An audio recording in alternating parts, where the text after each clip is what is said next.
Never before in the course of the world's history has such a society appeared. The old Roman Senate itself did not lay schemes for world domination with greater certainty of success. Throughout the whole of antiquity, where and what land can we find anything like this order, or anything even approaching? The order has secret signs and passwords, according to the degrees to which the members belong. And as they wear no particular dress, it is very difficult to recognize them unless they reveal themselves as members of the order. They may appear as Protestants or Catholics, Democrats or aristocrats, infidels or bigots, according to the special mission with which they are entrusted. Their spies are everywhere, of all apparent ranks of society. They may appear learned and wise, or simple or foolish, as their instructions run. There are Jesuits of both sexes and all ages, and it is a well-known fact that members of the order, of high family and delicate nature, are acting as menial servants in Protestant families and doing other things of a similar nature in aid of the society's purposes. We cannot be too much on our guard, for the whole society, being founded on a law of unhesitating obedience, can bring its forces on any given point with unerring and fatal accuracy. There was no crime too great for them to commit, no deception too base for them to practice, no disguise too difficult for them to assume. It was a fundamental principle of the order that the ends justify the means.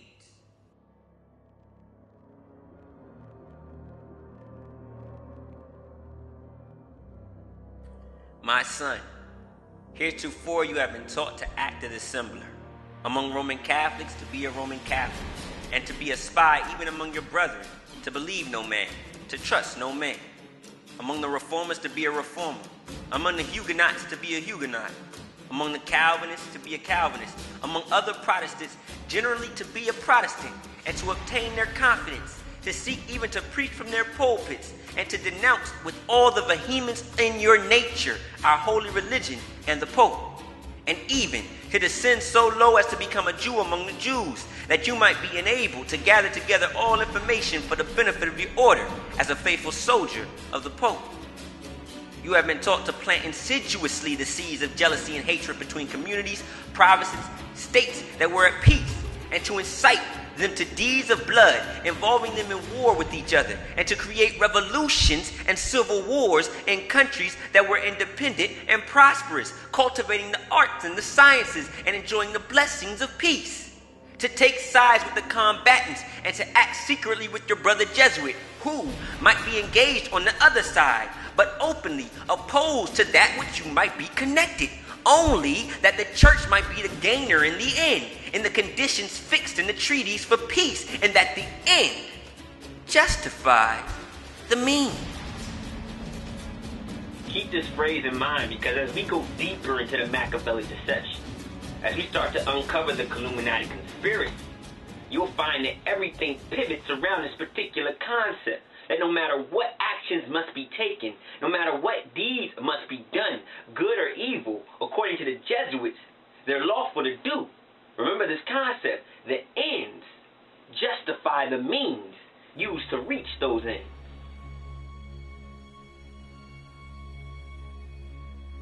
The goal of the Jesuit order is simple: the eradication of all Protestant, true biblical Christianity, and the re-establishment of a centralized government, a one-world order under the Holy Roman Empire, the Roman Catholic Church. This is the goal, and they accomplish this goal by infiltrating the political arena. They infiltrate the judicial system. They infiltrate the economic and business sectors. They infiltrate the religious establishments of a nation. But first, before they can infiltrate any of these powers, they must first get their ideas into the mind. Wiley, in his book History of the Jesuits, writes this: all ranks, from the nobleman to the day laborer, all trades, from the opulent banker to the shoemaker and porter, all professions, from the stoled dignitary and the learned professor to the cowed mendicant, all grades of literary men, from the philosopher, the mathematician, and the historian to the schoolmaster and the reporter on the provincial newspaper, are enrolled in the society. Did you catch that? All grades of literary men. This is the secret of the Jesuit success. This is how they gain their power. They infiltrate the educational system. In fact, listen to these quotes. This is what they did during the 15th, 16th, and 17th century. J. Wayne Lawrence, in his book The Crisis in America, or The Enemy of America Unmasked, writes this statement: "The liberal education of youth passed almost entirely into their hands and was conducted by them with great ability. In the art of managing and forming the tender mind, they had no equal." On page 286 of Charles Hector's book, The Secret Societies of All Ages and Countries, Volume 1, we find this quote: "Having in nearly all Roman Catholic countries succeeded in becoming the educators of the young, they were able to mold the youthful mind according to their secret aims." Europe was not the only land in which the manipulation of the youthful mind was taking place. In fact, the Jesuits were highly influential in the education of the native peoples of South and Central America. One of the schools they established in these regions was the School of San Francisco de Borja, in honor of the third superior general of the order.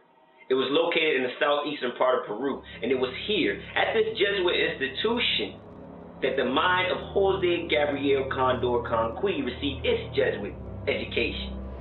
An education that would prepare him for his future role when he would transform himself into Tupac Amaru Shakur. Jose was a descendant of the original Tupac Amaru, one of the last Incan chiefs to resist the Spanish invasion of South America. And because of this ancestry, his family was one of the most prominent families in Peru.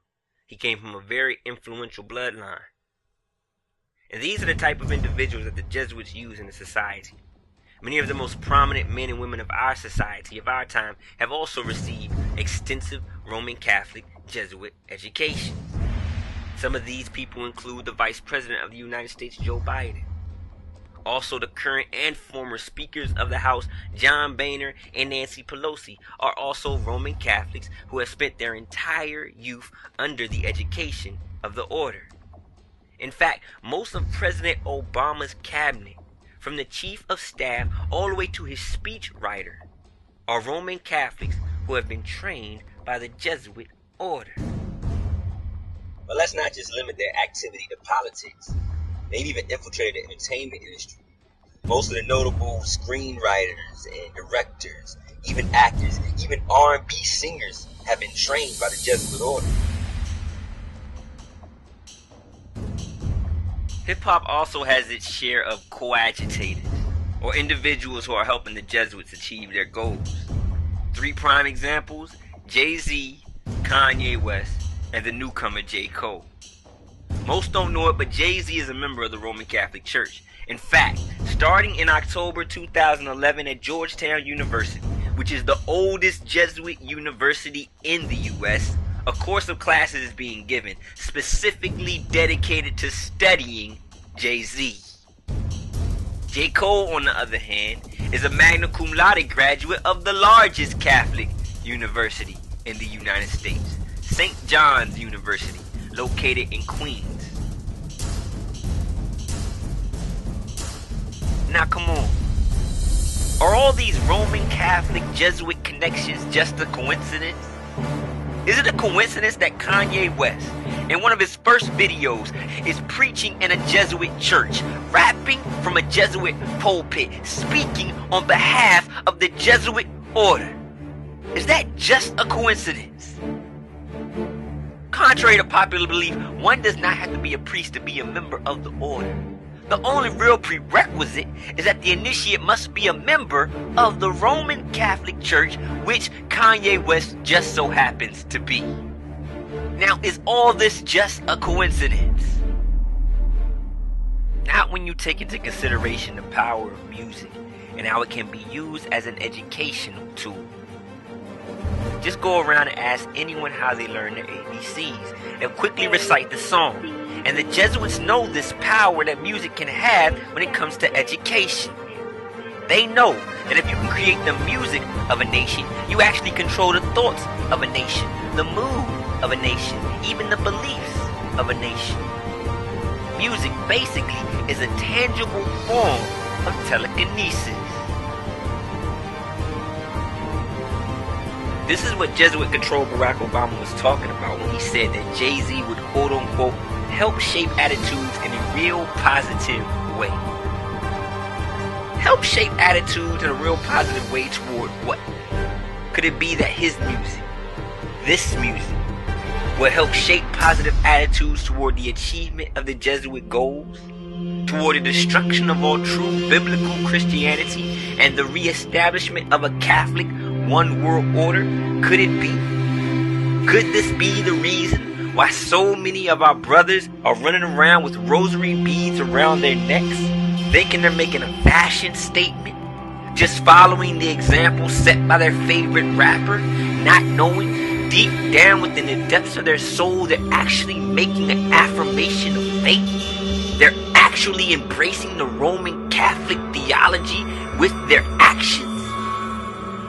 The Bible prophesied that the whole world would wonder after, the whole world would worship the beast kingdom of Revelation 13, the Holy Roman Empire. The Bible prophesied this thousands of years ago, and it's happening today as we speak. Recent studies show that 1 out of 6 people on the planet Earth now embrace the Roman Catholic faith.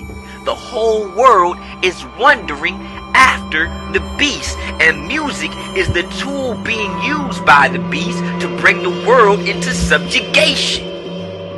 Andrew Fletcher said it best. If a man were permitted to make all the ballads, he need not care who make the laws of a nation. And we find that the most ancient legislators thought that they could not well reform the manners of any city without the help of a lyric, or sometimes of a dramatic poet.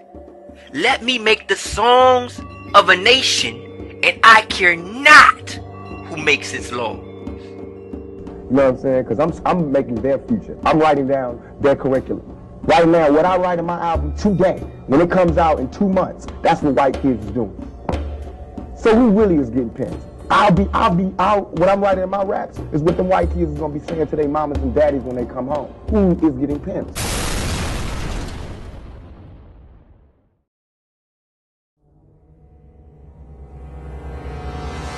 It's important to note that even as far back as the 1700s, the Jesuits had already developed techniques for mind control and pre-predictive programming. Father Charles Chiniquy, in his book 50 Years in the Church of Rome, says this. He says, Rome proclaims everywhere that the Jesuits are the most devoted, the most reliable of her teachers. And she is right, for when a man has been trained a sufficient time by them, he most perfectly becomes a moral corpse. His superiors can do what they please with him. When he knows that a thing is white as snow, he is ready to swear that it is black as ink if his superiors tell him so. That we may in all things attain the truth, that we may not err in anything, we ought ever to hold as a fixed principle that what I see white, I believe to be black, if the superior authorities of the church define it to be so. Spiritual Exercises, page 50 by Ignatius Loyola. This belief is the very foundation. It's the center pillar of not just Jesuit education, but Roman Catholic theology as well. It's the belief that no matter what reason may suggest to the student, no matter what experience may verify, no matter what even the facts may prove, all these must balance submission to that of the superior. It's a belief that teaches no matter what, the intellect of the student will and can never rise higher than that of the teacher. It's a belief that teaches that the instructor is always correct, that the instructor is infallible, as if he was God Almighty himself and unable of erring in even the slightest matter. Remember to go against the church is to go against God. Go against the church. Go against God.